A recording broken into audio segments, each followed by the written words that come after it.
महाराष्ट्राचे उपमुख्यमंत्री आणि राष्ट्रवादी काँग्रेस पक्षाचे नेते अजित पवार आज अनंतात विलीन झाले। विमान अपघातातील दुर्दैवी निधनानंतर बारामतीसह संपूर्ण राज्यावर शोककळा पसरली। बुधवारी सकाळी मुंबईहून बारामतीकडे निघालेल्या खासगी विमानाचा बारामती विमानतळाजवळ लँडिंग दरम्यान भीषण अपघात झाला आणि या अपघातात अजित पवारांसह विमानातील 5 जणांनी प्राण गमावले। अपघातावेळी अजित पवार यांचे दीर्घकालीन अंगरक्षक असलेले एसपीयू महेश बोबडे आणि इम्तियाज मोमीन हे बारामती विमानतळ परिसरात उपस्थित होते।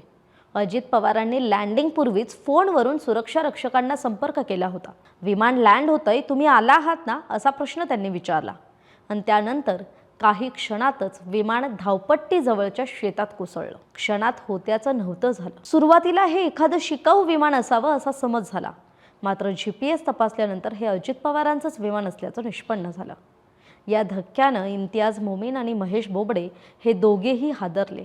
घटनास्थळी पोहोचून त्यांनी तातडीनं मदतकार्य करण्याचा प्रयत्न केला, मात्र अपघाताची तीव्रता इतकी भीषण होती की त्यांनाही काहीच करता आलं नाही। मागील अनेक वर्षांपासून हे दोघेही अजित पवारांचे सावलीसारखे साथीदार होते। ज्या अजितदादांच्या सुरक्षेसाठी तैनात असायचे त्याच अजितदादांच्या अंत्ययात्रेच्या रथावर उभे राहिलेल्या महेश बोबडे आणि इम्तियाज मोमीन यांना सुद्धा अश्रू अनावर झाले। पोलिसांना भावना नसतात हे वाक्य आपण अनेकदा सहज बोलून जातो, पण या दोघांनी दाखवलं की एखाद्या माणसाशी असलेली मायेची नाळ काय असते।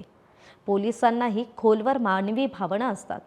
अजित पवारांच्या अखेरच्या मानवंदनेसाठी सुद्धा हे दोघे उपस्थित होते, तेव्हा त्यांच्या डोळ्यातून वाहणारे अश्रू हे त्यांच्या निष्ठेचं आणि प्रेमाचं प्रतीक। बारामतीत आज अजित पवारांवर शासकीय इतमामात अंत्यसंस्कार झाले।